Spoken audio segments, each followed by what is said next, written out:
Buenas tardes, buenas noches. Nos da muchísimo gusto estar en otro nuevo programa de entrevistas magistrales.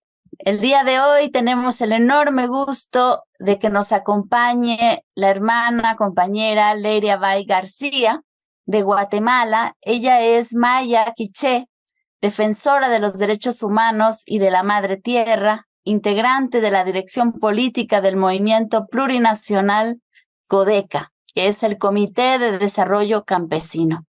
Bienvenida, querida Leiria.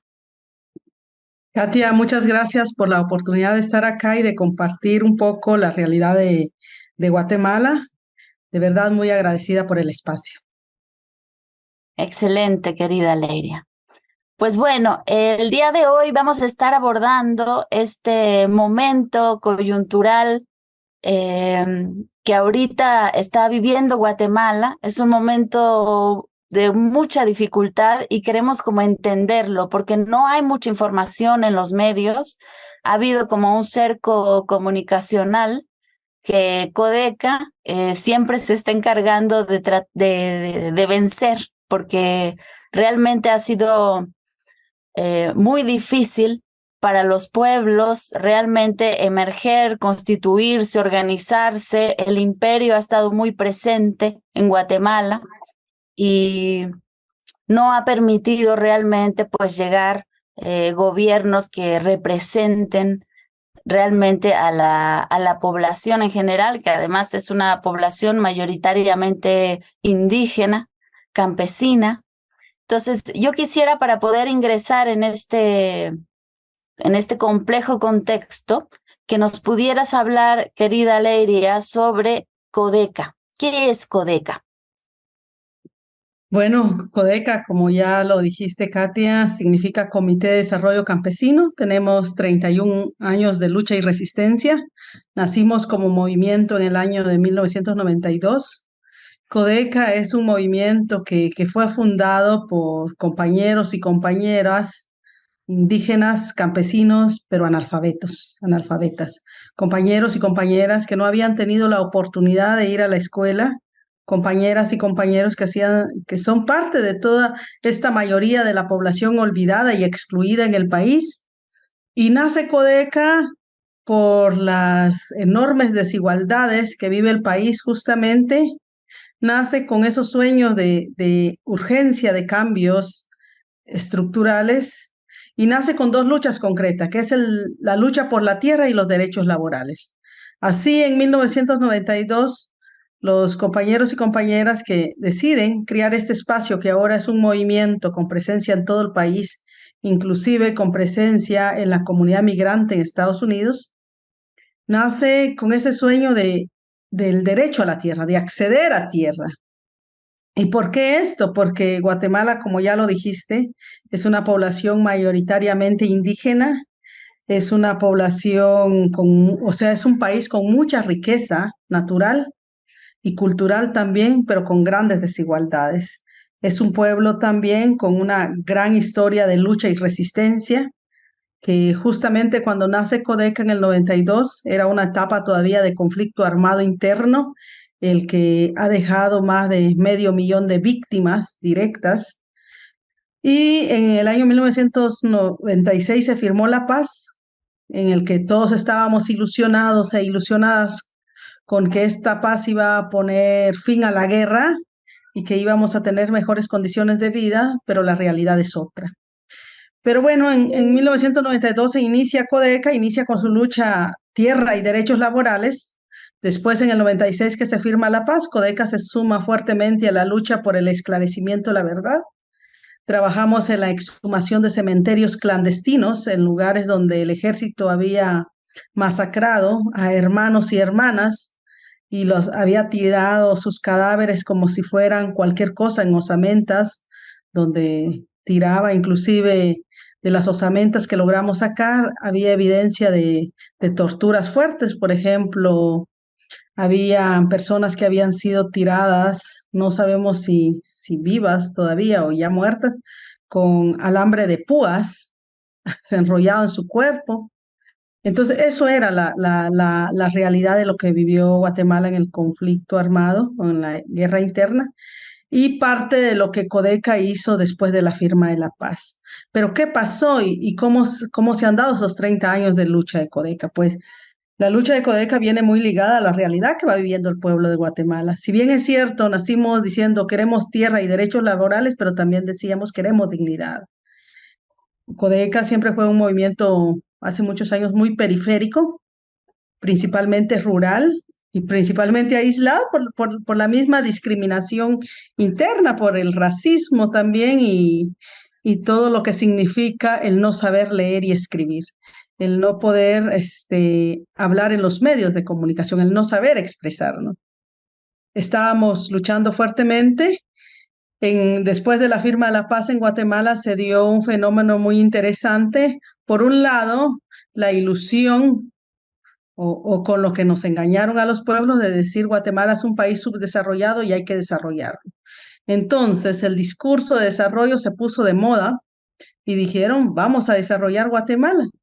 Pero lo que en realidad hicieron fue abrirle las puertas a las grandes transnacionales para que ingresaran a nuestros territorios, a saquear nuestros bienes y recursos, a destruir nuestra madre tierra, a privatizar las empresas estatales, los servicios públicos, y con ello, pues ahora los derechos básicos pues se han convertido en una mercancía, pero no solo eso, también se ampliaron los proyectos de monocultivos en las áreas más fértiles del país o en todo el territorio nacional. Se aumentó la sobreexplotación laboral y con ello, cuando la gente se organiza, las comunidades, los pueblos se organizan para manifestarse en contra de los proyectos extractivos, en contra de la sobreexplotación laboral, pues lo que se recibe o lo que recibe la población es represión, persecución, difamación, estigmatización, criminalización, inclusive la experiencia que hemos vivido nosotros y nosotras como Codeca en carne propia ha sido el asesinato masivo de nuestras compañeras y compañeros. Por otro lado, y paralelo a eso que se dio, uno de los problemas que originó la guerra interna en Guatemala es la problemática agraria. Y justamente en la discusión de los acuerdos de paz, que esto está totalmente evidenciado este tema. El problema es que cuando se abordó se dijo, bueno, vamos a darle una solución a este problema. Y el problema fue cómo se pretendió, podríamos decir, darle solución al problema, y fue el establecimiento del mercado de tierras. En Guatemala, como resultado de los acuerdos de paz, se estableció el mercado de tierra en el cual los finqueros lograron vender sus tierras infértiles, las tierras baldías, en las que no es apta para la producción agrícola, las vendieron a precios súper elevados. Y las familias campesinas, con la ilusión de adquirir un pedazo de tierra, adquirieron esas tierras, pero a cambio quedaron esclavizadas a un préstamo bancario, o sea, a tener que pagarle al banco. Entonces ahora, casi 30 años también después de la firma de paz, si evaluamos qué hemos tenido ese aparente o esa aparente solución a la problemática agraria, pues nos damos cuenta que no hubo ninguna solución, porque lo que hubo es un nuevo mecanismo de esclavitud, porque a la gente se le dio tierra, pero no se le dio tierras adecuadas o aptas para la producción, no se les dio las herramientas, no se les dio los recursos, no se le abrieron mercados para la comercialización, pero lo que no falló fue el sistema financiero que estuvo anualmente cobrando. Entonces, ¿qué tuvimos ahí? Tuvimos gente que de manera voluntaria adquirió el compromiso de pagar sus tierras y con ello estos años se ha pasado trabajando para el sistema financiero y sus condiciones de vida en sus familias nunca ha mejorado. Eso es lo que tenemos. Y de ahí es que se da toda esa problemática que ahora tenemos. Entonces, como movimiento Codeca y como movimiento campesino, veníamos y nos ilusionamos al principio con eso, tierra, bueno, vamos a luchar, pero nos estábamos dando cuenta de todas estas trampas, porque son trampas que nos ponían.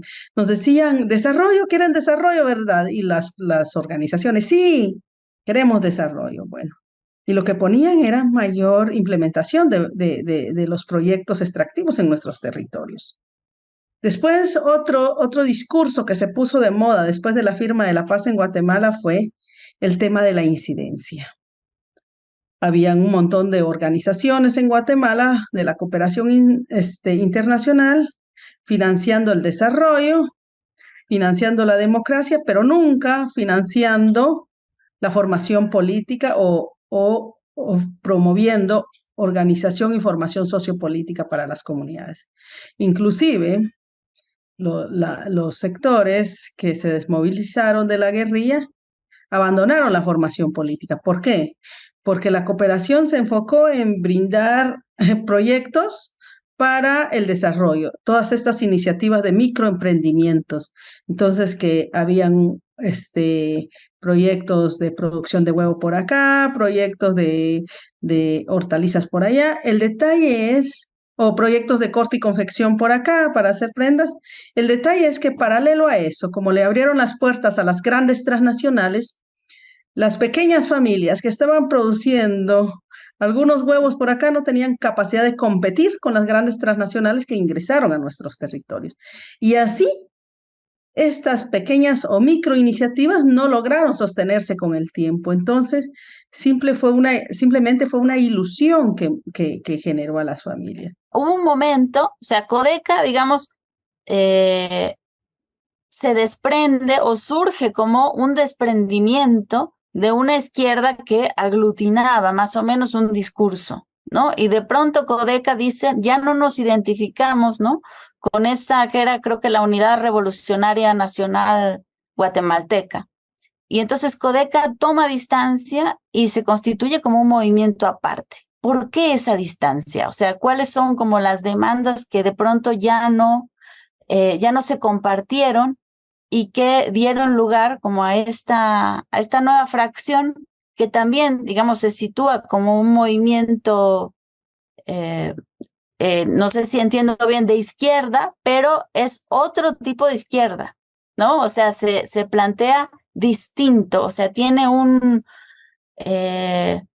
tiene como algunas, por ejemplo, demandas que yo las veo más situadas dentro del discurso descolonial, por ejemplo, ¿no? O sea, de crítica a la izquierda moderna. Si nos pudieras un poquito comentar sobre eso, Ley. Bueno, sí, en primer lugar decir que Codeca como tal no viene de una organización guerrillera.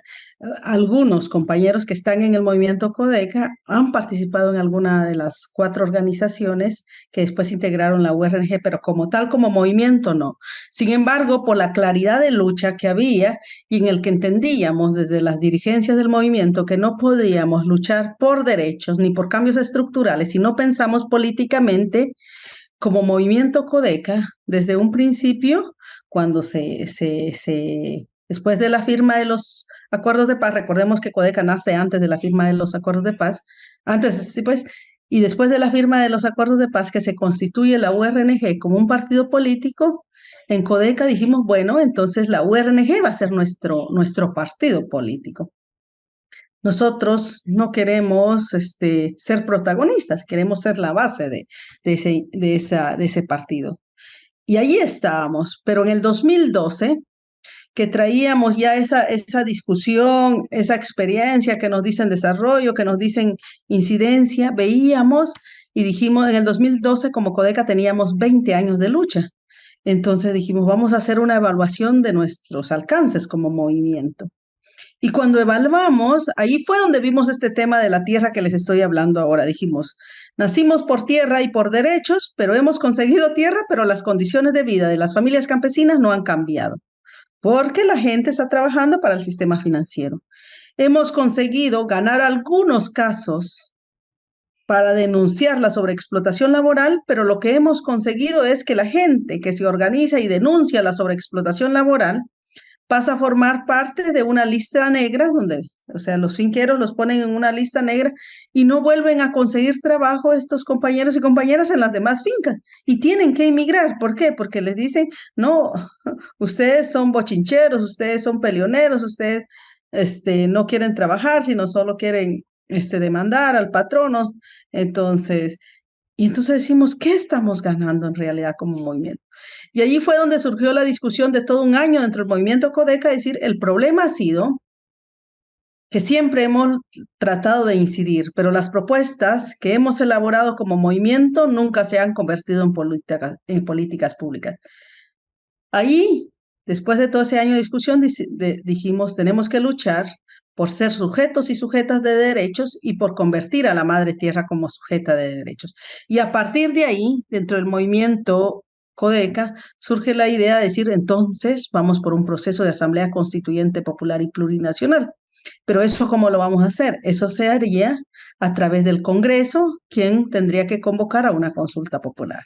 Bueno, y eso de a través del Congreso, entonces tenemos que fortalecer nuestro partido político, que entonces, en ese entonces era la URNG. Empezamos a consolidar esa lucha en los territorios y en el 2014 pedimos ya formalmente, o como se dice oficialmente, a la URNG, en primer lugar, que asumiera la agenda de la constituyente o la lucha de la constituyente como principal agenda de la URNG. Solicitamos una reunión, yo estaba en el comité ejecutivo de la URNG en ese entonces, y me dijeron, mira, Leiria, no hay correlación de fuerza, ese tema está discutido y no va. O sea, ni siquiera hubo una idea de decir, vamos a plantearlo, vamos a discutirlo. No, en una reunión, como en 2 minutos ya había una respuesta, es decir, ya es un punto que está discutido y simplemente no va. Y después, en una asamblea de la URNG, se expulsó a los delegados de Codeca, porque nosotros estábamos planteando una propuesta constituyente. No fue que nos salimos, fue que nos expulsaron por querer llevar una agenda. Y los demás partidos de la izquierda también, que estaban en ese momento, tenían la misma respuesta para nuestra petición. Eso era 2014. Eso era cuando justamente se había agudizado la persecución y criminalización contra Codeca. Habían encarcelado a nuestro coordinador general, habían encarcelado a nuestra vicepresidenta y a otro dirigente comunitario. Y cuando los medios de comunicación, por mandato de los sectores de poder económico, habían posicionado una campaña de difamación contra Codeca en decir que somos delincuentes, que somos una organización de criminales, que robábamos energía eléctrica, que andábamos invadiendo tierra y una serie de mentiras en contra de nuestro movimiento. La finalidad era deslegitimar nuestra lucha. A raíz de que las izquierdas no asumen esta propuesta constituyente, es que en el 2016 la Asamblea de Codeca decide crear un instrumento político propio. La finalidad de este instrumento político propio es impulsar la agenda constituyente. Dijimos, no vamos a crear un partido político más porque ya hay un montón. Queremos y tenemos la necesidad de crear una herramienta política para impulsar la agenda constituyente, construir el Estado plurinacional y a partir de ahí construir y reconstruir los buenos vivires desde los pueblos y territorios. A ver, a lo mejor si nos detenemos, por ejemplo, ahí un momento para explicar lo que significa primero una constituyente. ¿Por qué una constituyente? ¿Por qué ustedes hacen tanto énfasis en eso? O sea, ¿cuál es digamos, el estado actual de la Constitución y por qué se requiere volver a actualizar y hacer un trabajo de participación popular en ese sentido? Y después también, ¿qué significa un Estado plurinacional? ¿No? Digamos, se está planteando eso, es curioso porque tenemos el Estado plurinacional de Bolivia, ¿no? Como un ejemplo, y Ecuador también ha hecho un esfuerzo similar, y ahora también se lo plantea Guatemala. Y es muy sintomático que en estos tres países, digamos, haya una población mayoritariamente indígena. Entonces, ¿por qué un Estado nacional? ¿Qué significa eso? Y cómo es que las comunidades se plantean participar en la configuración de este nuevo paradigma, porque es un nuevo paradigma político que trata de contraponerse al Estado moderno burgués que tenemos hoy en día en casi todos los países del mundo? Bueno, como ya lo veníamos diciendo, Guatemala es un país con una población principalmente indígena. En Guatemala han habido 9 constituciones, o sea, 9 veces las han reformado. Sin embargo, en todo ese proceso nunca hemos participado los pueblos. Entonces, hoy vemos la Constitución y no habla de pueblos indígenas. Habla como si fuéramos un solo pueblo. Habla de Guatemala, una nación. Y en Guatemala somos varias naciones. Está el pueblo maya, el pueblo que tiene sus diferentes nacionalidades, el pueblo garífuna, el pueblo xinca y el pueblo mestizo. Entonces todos los pueblos hemos quedado excluidos de eso. En primer lugar, eso, no tenemos una constitución o no tenemos, los pueblos nunca hemos participado en ese acuerdo social donde nosotros y nosotras también digamos, estas son las reglas y nos comprometemos a cumplirlas. El Estado plurinacional no es un Estado para los pueblos indígenas. Nosotros no queremos construir un Estado para pueblos indígenas nada más. Queremos construir un Estado donde estemos todas y todos y todas seamos plenos y plenas sujetas de derechos. Por eso es que tenemos que construir un Estado plurinacional y reconstruir los buenos vivires. ¿Y qué es eso? La idea de los buenos vivires. Es que aquí en Guatemala nos han impulsado y nos han metido por los ojos y por todos lados la idea del desarrollo, pero lo único que ha traído a nuestros pueblos es lo que dije hace rato: destrucción de nuestra madre tierra, destrucción de nuestros bienes comunes, sobreexplotación laboral, pobreza, represión y muerte cuando nos organizamos. Pero nos ilusionan con desarrollo. Pero ¿qué es lo que realmente queremos y desde nuestra perspectiva necesitamos? No necesitamos o no podemos seguir destruyendo nuestra casa común. El desarrollo es lo que está haciendo, destruir nuestra casa común. Está destruyendo nuestra madre tierra. Pero también, ¿qué es lo que está impulsando? El desarrollo está impulsando, o sea, dicen, bueno, tiene que haber mayor confort, pero mayor confort, o sea, la madre tierra no va a ser capaz de garantizar todo porque se está destruyendo. Tenemos que, si queremos mayor vida, mayor plenitud, tenemos que conservar nuestra casa común.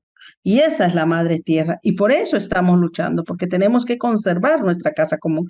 Tenemos que conservar nuestra madre tierra. Tenemos que, si pensamos en nuestros derechos, tenemos que pensar en los derechos de todos los seres que cohabitamos el planeta. Porque, por ejemplo, si pensamos en derechos, pero no estamos pensando en nuestros ríos, no estamos pensando en nuestros bosques, pues simplemente estamos matando nuestra casa, estamos destruyendo nuestra casa y bajo esa lógica estamos, o sea, es una lógica suicida porque estamos matando en donde vivimos. Eso es lo que estamos haciendo. Y por eso el proceso de asamblea constituyente tiene que ser un acuerdo colectivo desde los pueblos y desde los territorios. En Guatemala, las constituciones las han hecho los diputados, pero nunca los pueblos. Y por eso queremos plantear un acuerdo con todos los pueblos. Aquí ha habido una discusión y dicen, ¿será que Codeca está planteando la fundación o refundación de un Estado? Y entonces nos preguntamos en las comunidades, ¿cuándo hemos tenido Estado? Si en las comunidades no hay escuelas, no hay caminos, no hay Estado. Y entonces, ¿cómo vamos a refundar algo que nunca ha existido? Nunca ha existido un Estado plurinacional en Guatemala. Tenemos que construirlo ahora. Y por eso desde el movimiento Codeca decimos, vamos a construir o vamos a fundar un Estado plurinacional donde todos y todas seamos sujetos y sujetas de derechos. Eso es lo que estamos tratando de construir y para eso estamos luchando. Muchas gracias, querida Leria. Y digamos, pasando ya como al momento político en el que se encuentra actualmente Guatemala, ¿cómo tú describirías, ¿no?, estas elecciones que acaban de pasar? Porque además, justamente queremos también que nos converses sobre lo que pasó con Codeca, porque Codeca fue dejada fuera del proceso electoral. Que nos pudieras comentar, digamos, este momento, estas elecciones para después ir pasando también a la candidata de Codeca, Telma Cabrera, que es también histórica y que, bueno, ha sido muy importante su participación y realmente tiene un liderazgo que hace la diferencia y que pone como nuevas notas en el contexto de Guatemala. Pues yo creo que en Guatemala, como ya decíamos, es un país que ha sido dominado por los sectores de poder y en el que los pueblos nunca hemos participado. Y cuando en el 2016, como Codeca, decidimos crear nuestra herramienta política, se inicia ese proceso de construcción. Entonces, aquí en Guatemala, el Tribunal Supremo Electoral, que es la entidad encargada de todo este proceso, dice, bueno, son necesarias 23.500 firmas o adhesiones para iniciar con el proceso. Y dijimos, bueno, eso va a ser fácil, la membresía de Codeca es mucho más, así es que va a ser algo rápido, inclusive en una semana, lo dijimos. Pero todo el año 2017 nos pasamos enviando firmas, enviamos más de 100.000 firmas y el Tribunal Supremo Electoral nos decía, no, es que las firmas que enviaron no son válidas porque la gente no sabe firmar, no coincide con el documento de identidad. Por ejemplo, yo firmé las adhesiones para el MLP 4 veces y me las negaban porque decían que no podía firmar. Y entonces ahí nos dimos cuenta que nos estaban poniendo obstáculos. Finalmente empezamos a denunciar y denunciar las compañeras y compañeros que estaban firmando sus adhesiones y logramos que en abril del 2018 nos dijeron, bueno, sí, ya tienen las firmas necesarias, que son 23.500 para avanzar en el siguiente paso de inscripción de su partido político. Ese partido político, desde la legalidad, pero desde nosotros, nuestro instrumento político, se llamó Movimiento para la Liberación de los Pueblos, MLP. Entonces, cuando nos dijeron que sí ya teníamos el mínimo de firmas necesarias para iniciar el proceso de inscripción, nos dimos cuenta inmediatamente que los tiempos ya no nos daban para participar en el proceso electoral del 2019 y no nos daban si lo hacíamos como normalmente se hacen, hay un tiempo prudencial para las asambleas. El máximo de tiempo que teníamos para realizar asambleas en todo el país era una semana. Y entonces dijimos, ya no vamos a poder participar en este proceso. Pero en eso dijeron los compañeros, nos vamos a atrever a hacer las asambleas en todo el país, en todos los municipios del país en una semana. Y siempre los sectores de poder, inclusive algunas ONGs también, y los partidos de izquierda dijeron, no van a poder, o sea, Codeca, ¿qué va a poder? Son analfabetos, ellos se van a quedar con eso que no van a poder hacer el acta, pero lo hicimos. Entonces dijimos, vamos a hacer las asambleas, presentamos la inscripción de la publicación para las asambleas y eso como que generó molestias. Y entonces el entonces presidente del 2018, Jimmy Morales, nuevamente apareció en una conferencia de prensa diciendo que Codeca es una organización de delincuentes, una organización criminal que genera caos social y una serie de acusaciones espurias contra el movimiento. Dijimos, bueno, ya está loco, lo dejamos. Pero a la semana empezaron los asesinatos masivos. Mataron a nuestro compañero Luis Marroquín. Y ahí nos dimos cuenta que por más de que nosotros queremos meternos a jugar en su cancha y con sus reglas, no nos la iban a dejar fáciles. Y de esa fecha hasta ahora han asesinado a 27 dirigentes de nuestro movimiento. Nosotros seguimos y logramos, contra todo pronóstico, hacer las asambleas en todo el país en una semana. Entonces pasamos al siguiente proceso y logramos inscribir candidatura para las elecciones presidenciales del 2019. Nuestra sorpresa fue que cuando ya se hizo el proceso de inscripción, fuimos a buscar a todos los medios para presentar nuestra agenda con la compañera Telma Cabrera y nadie nos abrió la puerta. Nos dijeron, los vamos a llamar, pero no. Después vimos que dijimos, bueno, entonces nos van a dar, el Tribunal Supremo Electoral tiene que asignarnos un presupuesto para campaña electoral, porque por ley el Tribunal Supremo Electoral otorga un financiamiento público para campaña electoral. A nosotros no nos quisieron asignar ese presupuesto público. La credencial para la compañera Telma Cabrera solo lo entregaron 40 días antes de las elecciones. La finalidad era reducir el tiempo para campaña electoral. Y cuando dijimos, bueno, no nos dan el dinero para presupuesto, vamos a hacer una colecta donde los compañeros puedan depositar un quetzal o lo que puedan a la cuenta para hacer la campaña, resultó que el sistema financiero no quiso abrir una cuenta bancaria para el MLP. O sea, nos fuimos a una campaña en electoral en el 2019 sin una cuenta bancaria para la recaudación. Entonces no teníamos dinero, no teníamos medios, no teníamos nada. ¿Qué es lo que hicimos? Dijimos, bueno, vamos a hacer lo que nosotros hacemos, hacer comunicación nosotras y nosotros, porque nadie lo hace. A pesar de eso, y contra todo pronóstico, el día de las elecciones, los primeros resultados posicionaban a Telma Cabrera en el segundo lugar. Pero a las 10 de la noche apareció el señor de la Cámara Empresarial diciendo que le preocupa que una organización criminal como Codeca tenga respaldo popular y después de que se cortara esa conferencia de prensa en cadena nacional, los resultados empezaron a posicionar a Telma en el cuarto lugar, o sea, al MLP en el cuarto lugar. Y ese fue el resultado oficial. Nosotros sabemos que si en Guatemala fuera un proceso transparente, hubiéramos llegado al segundo lugar en esas elecciones y en segunda vuelta hubiéramos ganado las elecciones. El otro dato contradictorio es que nosotros obtuvimos oficialmente el cuarto lugar, pero solo nos dieron un escaño en el Congreso. En cambio, a los demás partidos, inclusive que se autodenominan de izquierda, que quedaron en el octavo, noveno lugar, obtuvieron 4 o 5 personas en el Congreso. Eso es inexplicable, pero eso así se dio en Guatemala. ¿Y qué es lo que pasa? Pareciera inexplicable, pero no es tan inexplicable. O sea, es inexplicable en relación con la cantidad de votos, pero no es inexplicable desde la lógica de qué han hecho estos partidos de la izquierda en el Congreso, cuando han estado en el Congreso en los últimos años. Siempre han hecho lo mismo que la derecha, han votado las mismas leyes, las mismas iniciativas, la misma directiva, los mismos funcionarios públicos y todo lo que pueden hacer. En realidad, solo el nombre es de izquierda, porque nunca se han posesionado en favor de los pueblos o criticando o por lo menos cuestionando las acciones del gobierno central o de los partidos de derecha. Eso es lo que han hecho. ¿Qué pasó en este proceso electoral?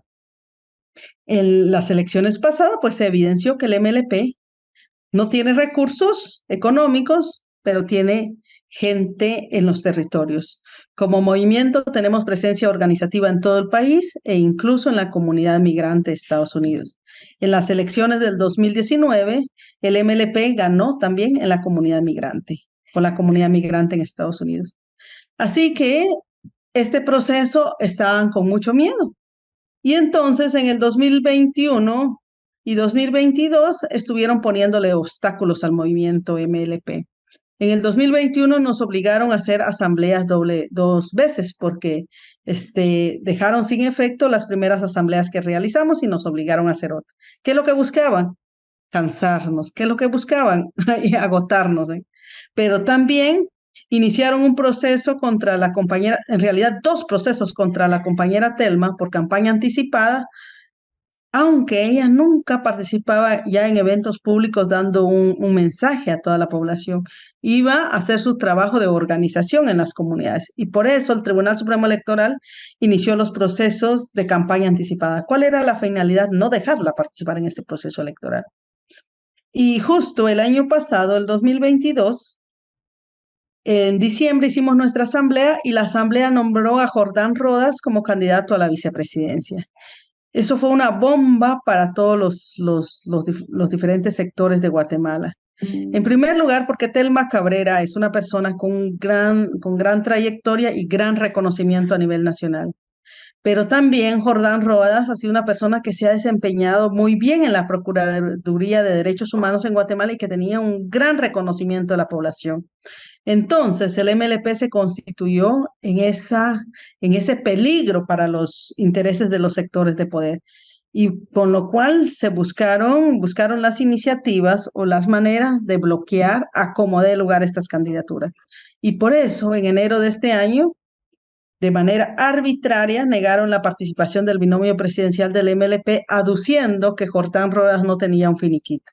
Y eso es falso, porque inclusive hoy, si alguien se mete a la página del de la Contraloría General de Cuentas de la Nación, es evidente que Jordán Rodas tiene un finiquito y que puede participar y cumple con todos los requisitos de ley para ser candidato a la presidencia. Pero no lo dejaron, no permitieron que el MLP fuera o se posicionara como candidato. ¿Por qué? Porque tienen miedo, porque el MLP no era un partido político que estaba impulsando nada más una reformas. El MLP estaba impulsando cambios estructurales y desde ahí inició una serie de ataques al movimiento, los asesinatos siguieron. Nosotros en Guatemala hay 340 municipios. Nosotros como movimiento sin campaña teníamos propuesta para planillas municipales en casi 300 municipios, en 298 y no los permitieron inscribir. Solo nos permitieron inscribir 170 corporaciones municipales. O sea, nos votaron casi la mitad de lo que habíamos presentado. ¿Y cómo votaron eso? Lo votaron diciendo que nuestros compañeros que iban en los espacios de elección popular no cumplían con los requisitos para ser candidatos. Eso es falso. Lo hicieron simplemente porque tenían miedo. Inscribimos a 110 compañeros y compañeras para candidatos al Congreso, pero este proceso fue viciado. Fue viciado como el proceso pasado, porque tampoco en estas elecciones nos permitieron abrir una cuenta bancaria para campaña electoral.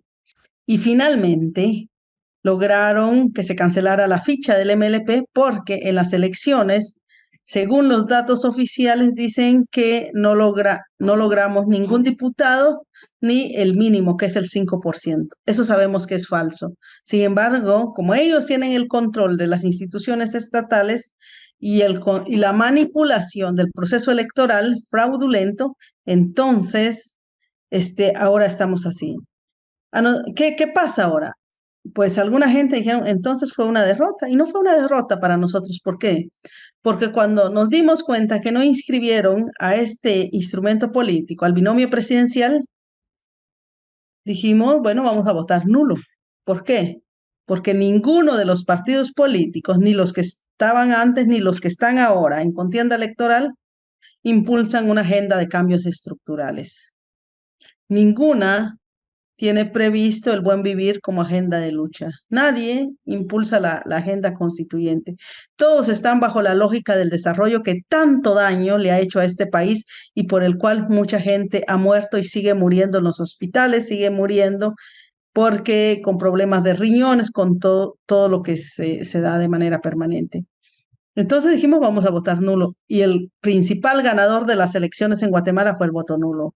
Ahora hay dos candidatos compitiendo, pero el voto nulo obtuvo el primer lugar en las elecciones. Y el voto en blanco se elevó y hubo más de un 40% de abstencionismo. ¿Qué pasó? La población es evidente que le dijo a estas instituciones que no confiamos en el sistema, en este sistema, que no confiamos en su procedimiento y por eso se votó nulo en las elecciones. Nos dijeron que el MLP fue derrotado. No fue derrotado. El MLP ganó las elecciones con el voto nulo. Otros dos candidatos es cierto que hicieron de última hora un llamado al voto nulo, que no los inscribieron también, pero son candidatos de estos que pagaban 1,000 quetzales por voto. Sabemos que la gente que los seguía, si ellos no le dieron los 1,000 quetzales, pero se los dio Vamos, se los dio UNES, Valor y todos los demás candidatos que estaban. Los únicos que llamamos al voto nulo de manera consciente y consecuente fuimos el MLP. Y por eso estamos aquí. Ahora hay dos partidos políticos y esa es una confusión grande que se ha dado después de las elecciones.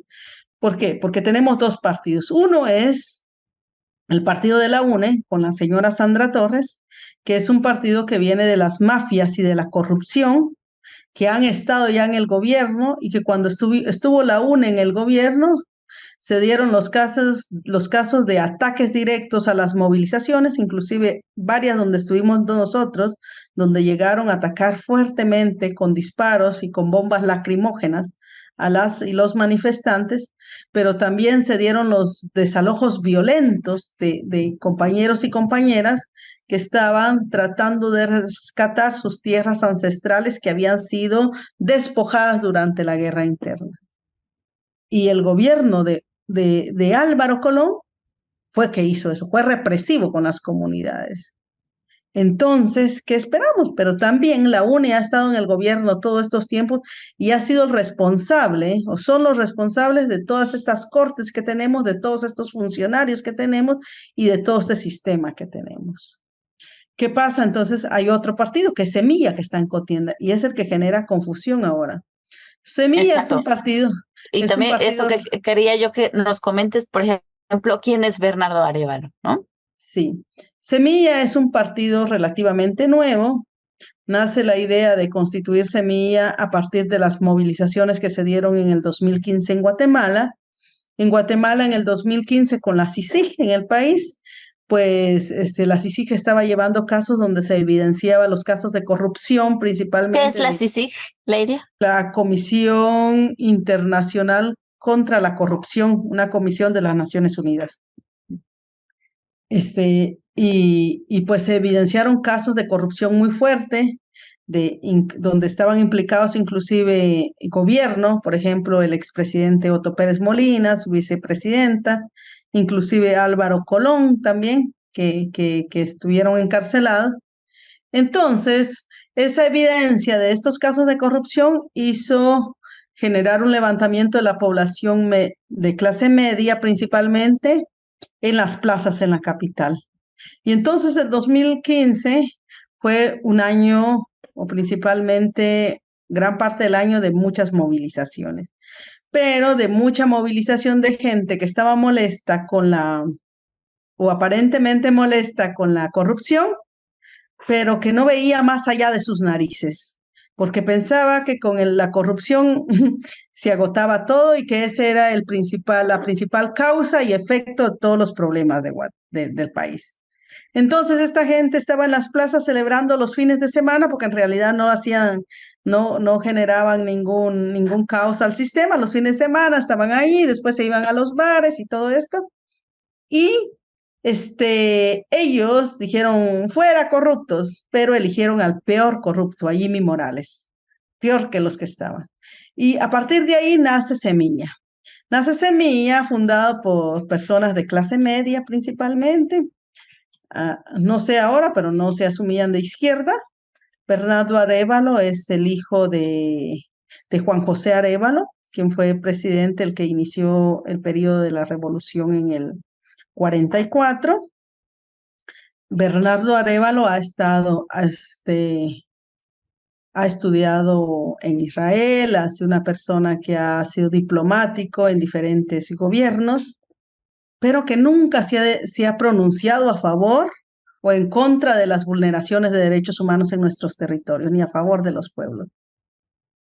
Semilla se posiciona como un partido reformista de la socialdemocracia, pero nada más. Se crió y según las entrevistas que sus fundadores han tenido, también con el aval de la embajada gringa y lo han dicho públicamente. Han estado en el gobierno, en el Congreso, en este proceso electoral, pero nunca se han pronunciado más sobre los problemas graves que afectan a los territorios. Por ejemplo, han estado ahí simplemente como lo que hacen los demás partidos de la izquierda, diciendo que están ahí, pues son muy buenos para hablar, sí, eso sí, son muy buenos, pero por ejemplo, como movimiento, nosotros presentamos una propuesta de ley para recuperar todos los bienes y servicios privatizados, no quisieron apoyarnos, no quisieron apoyar no a nosotros, sino la propuesta de ley. Recientemente hubo una ley que impulsaron los sectores más corruptos del Congreso y que fue aprobada y que pretende criminalizar a comunidades o grupos que se manifiestan y que denuncian a empresas que están vulnerando derechos, y integrantes de Semilla también apoyaron a favor de la aprobación de esa ley. Entonces, para nosotros, y lo dijimos desde el inicio de campañas, ninguno de los partidos que tenía propuesta o que estaba como candidatos, impulsaba cambios estructurales. Venía a generar o tiene a los pueblos como principales sujetos. Todos, inclusive Semilla, promueven el desarrollo. Ese desarrollo que tiene las consecuencias que hoy tenemos.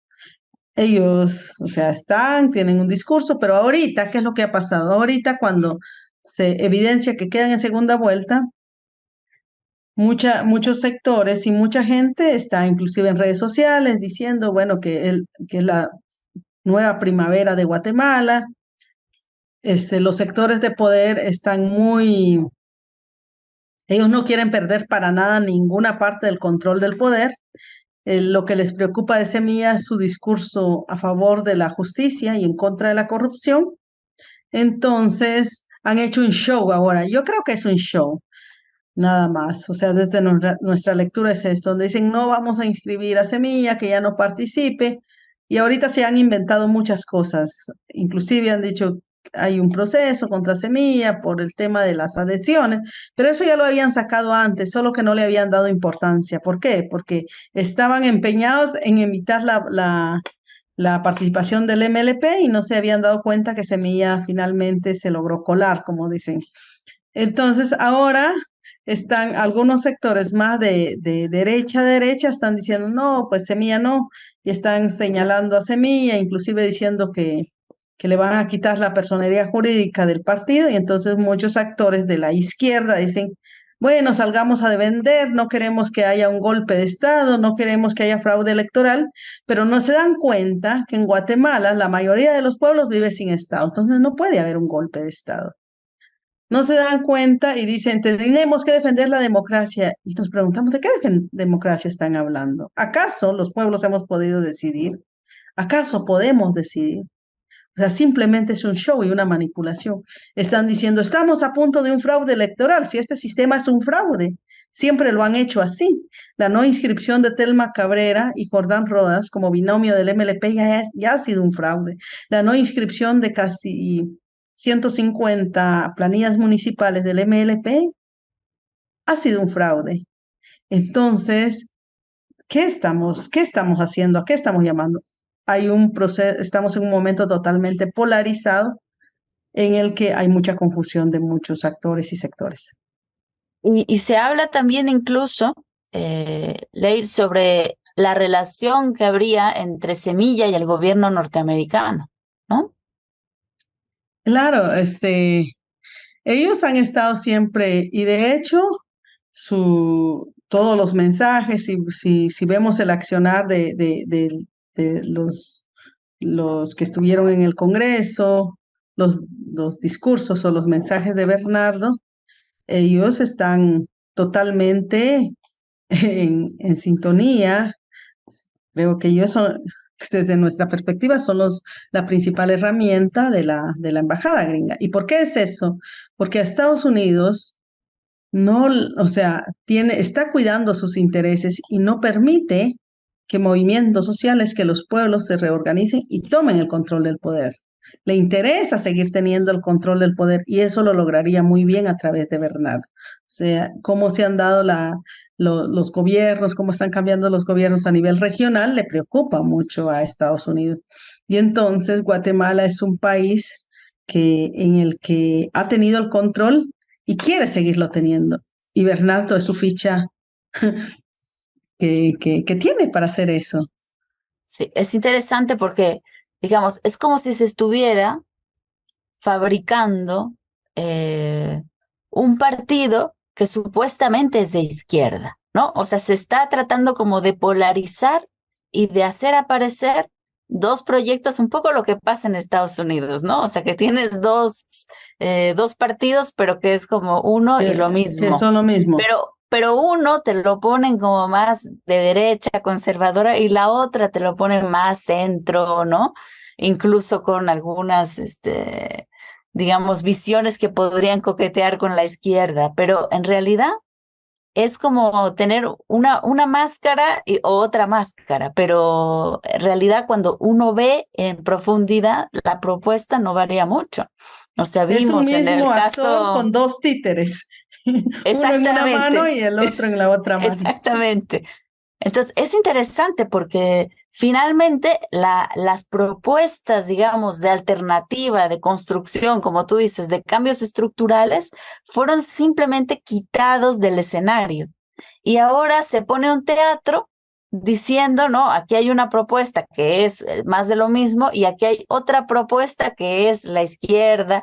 E incluso, digamos, si estoy entendiendo bien, todo este discurso que se está planteando sobre el golpe de Estado es también como un maquillaje para poder asegurar que esta otra opción realmente sea asumida como una posición de izquierda perseguida y que bueno, lo vamos a lograr apenas, pero finalmente pues es quizá un proyecto precisamente del gobierno Eh, es un show, en realidad es un imperial. show. Es un show lo que están haciendo. Y ahorita esto es evidente porque con todo esto, la no inscripción del binomio, muchos actores y sectores a nivel internacional se manifestaron. Y era evidente que en Guatemala había un fraude. Pero ahora con todo esto, o sea, lo de Bernardo, lo de Semilla, y entonces dicen, no les vamos a inscribir. Dice uno que sí. El Tribunal Supremo Electoral dice, no, vamos a cumplir la ley. Y entonces la gente dice, y Semilla está llamando, hay que defender al Tribunal Supremo Electoral porque el Tribunal Supremo Electoral está defendiendo la democracia, está cuidando a que no haya fraude. O sea, todo es una manipulación. ¿Para qué? Para limpiar todo ese rostro sucio de las instituciones estatales y decir, en Guatemala se defendió la democracia, en Guatemala se defendió la soberanía. Mucha gente está diciendo, hay que ir a defender la decisión del pueblo, la soberanía. ¿Y qué soberanía? ¿Qué decisión? ¿Qué democracia? No ha habido nada, pero es simplemente una buena lavada de la cara del sistema actual. ¿Qué es lo que representa todo esto que está pasando en Guatemala? Retrasar el despertar y el nuevo amanecer de los pueblos. ¿Y por qué? Porque la gente, con el MLP que estábamos impulsando, que estamos haciendo, decimos, no hay Estado, no hay derechos, tenemos que crear cambios estructurales. ¿Qué es Semilla?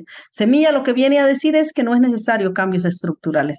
Este sistema y este Estado funciona y lo vamos a tratar de hacer que funcione. Entonces están tratando de recomponer o de revivir a ese Estado que no funciona, a este sistema que está demostrado que no funciona. Y allí es donde se van muchos actores y sectores, inclusive parecen muchos actores que yo me he sorprendido. Parecen que son grandes pensadores, pero que ahora dicen, vamos a votar por Semilla. Y nos ponemos a pensar nosotros, ¿y será que no se dan cuenta de la manipulación? Porque que siempre han estado que en contra de la embajada, que contra esto. ¿Y será que no se dan cuenta de toda esa manipulación de la embajada gringa? ¿Será que no se dan cuenta de cómo, de una manera que muy que se ve que es algo así tan contundente, están limpiándole la cara a este sistema, diciendo, no, tenemos que cuidar que no haya fraude, que de cuidar la institucionalidad, cuidar la democracia? Es un show lo que están haciendo. O sea, inclusive podría ser que estaba planificado ya. No es que Sí, las cosas se den así. Entonces, ahí estamos y hay mucha confusión ahorita. Lo importante es que los pueblos, creo yo, la lucha y este sueño de transformación estructural no ha muerto, o sea, no es simplemente una ficha. Nosotros tuvimos una asamblea el sábado 22, donde hubo más de 600 gentes que llegan con su propio pasaje, pagándose todo, porque nada paga el movimiento, y donde dicen, muy bien, pudieron quebrar una herramienta, pero no quebran nuestros sueños, no quebran nuestra ilusión y no quebran nuestra lucha de cambios estructurales. Vamos a crear una herramienta nueva, vamos a crear un instrumento político propio, vamos a aprender de todas estas azotadas que nos han dado para ser más fuertes y seguir luchando con más fuerza. Eso es lo importante. Pero ¿quiénes están impulsando eso?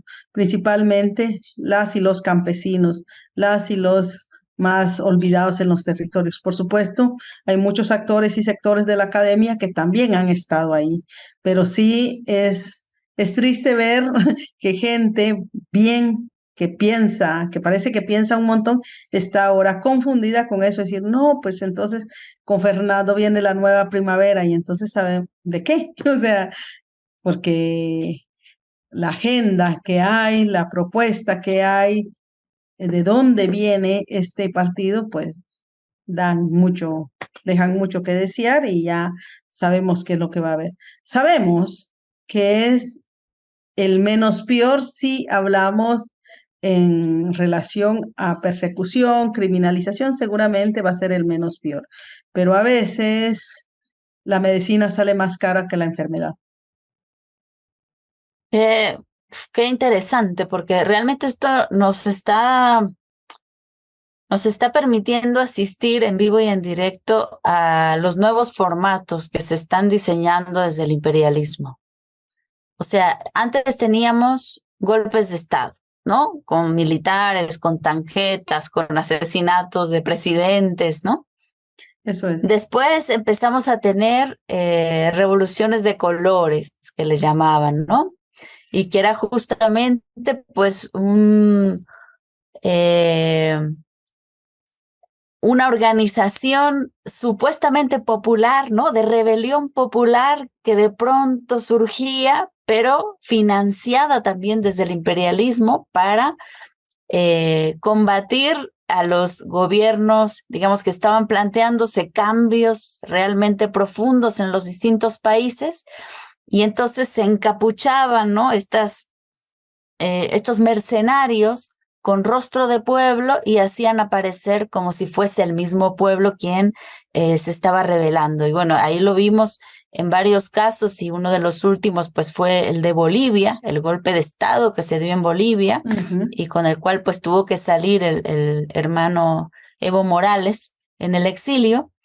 Y bueno, ahora estamos viendo, digamos, un nuevo esquema, que es el esquema de ladrón que, que avisa de ladrón en otro lado, ¿no? O sea, nos está diciendo, nos están robando, ¿no? Las elecciones, pero son finalmente ellos mismos quienes están produciendo todo este escenario precisamente para confundir a la población. Y también esto lo hemos visto muchas veces, o sea, la intelectualidad no se salva, ¿no? De caer también de pronto en este tipo de trampas del imperio.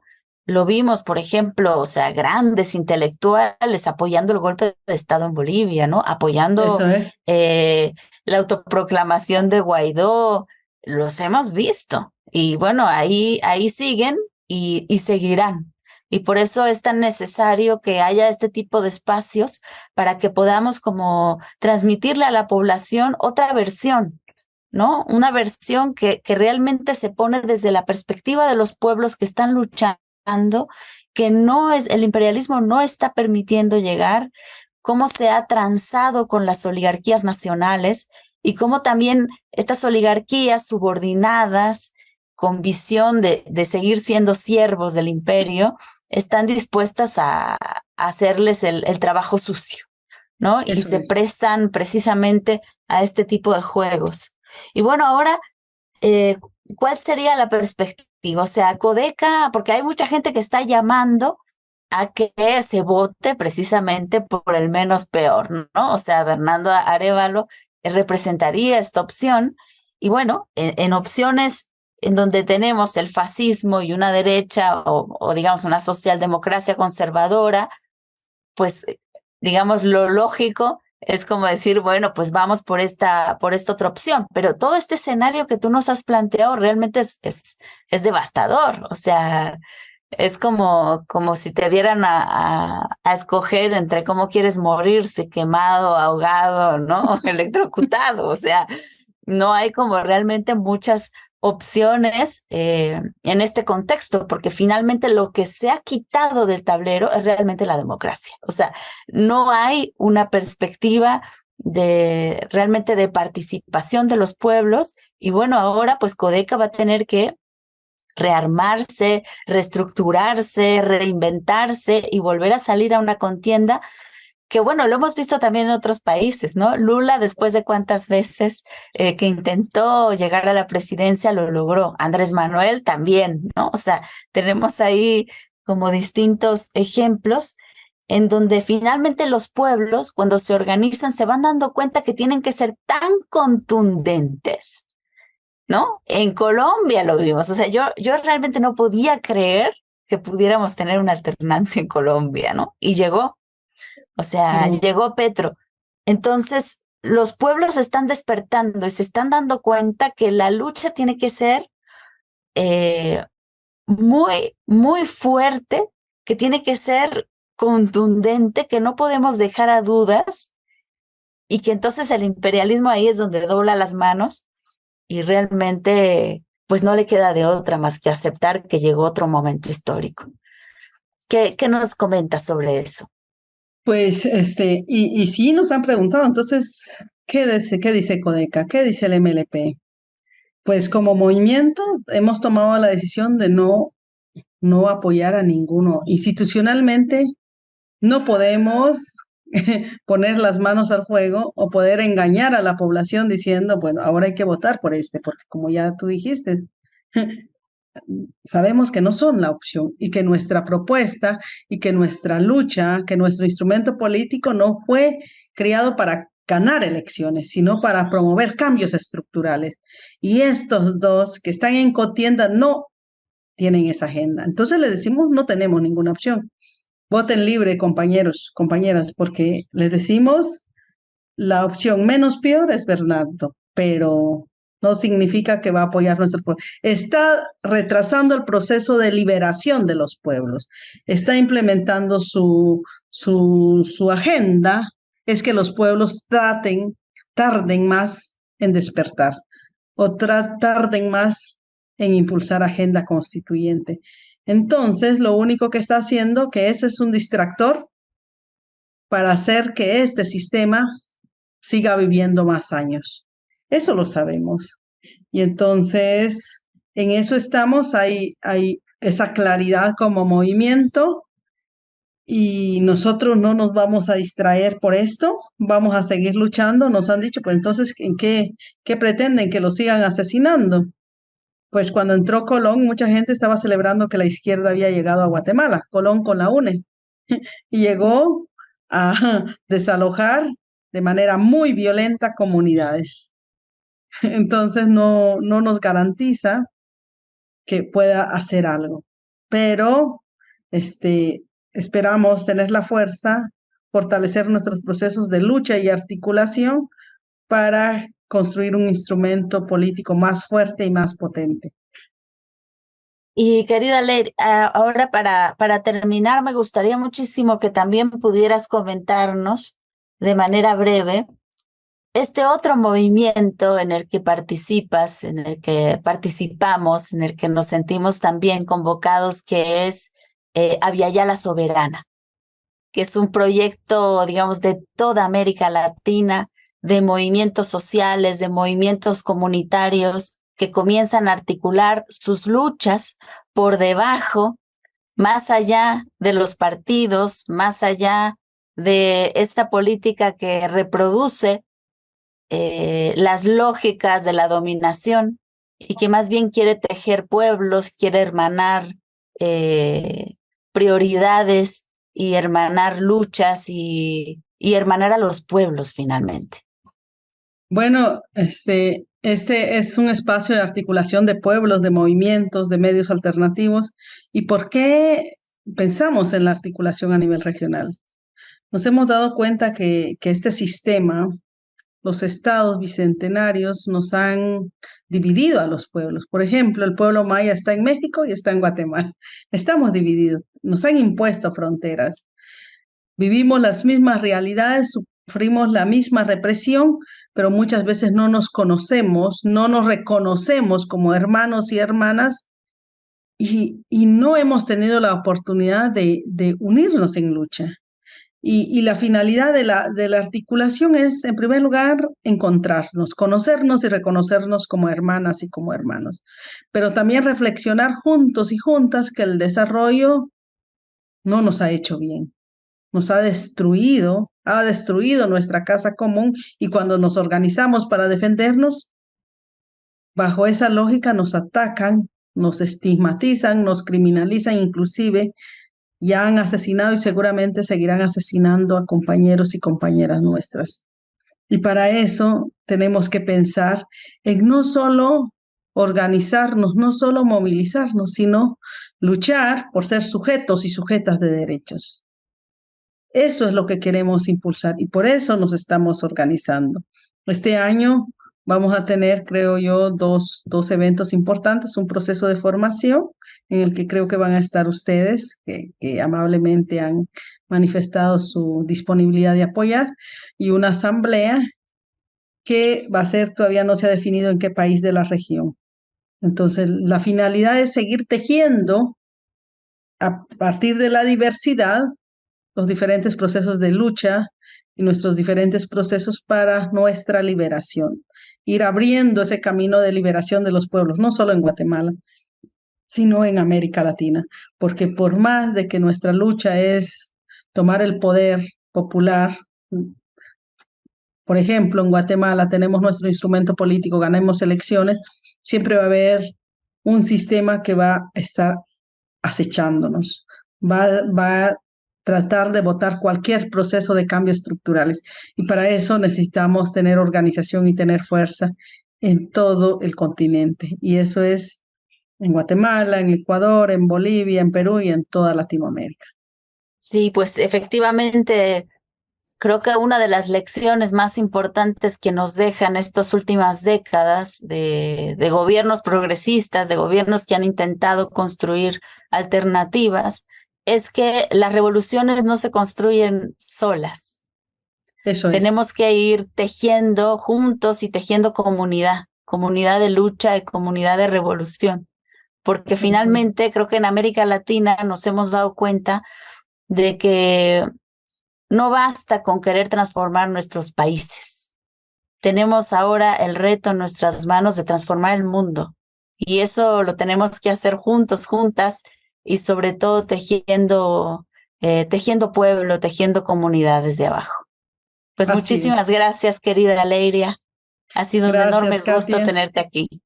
Muchas gracias de verdad por la oportunidad de compartir esta visión, estas experiencias de lucha y esta realidad con ustedes y sabemos que son la oportunidad para ir contando nuestra perspectiva, nuestra realidad, porque de lo contrario los medios corporativos e incluso algunos alternativos no le dan cabida a estas miradas.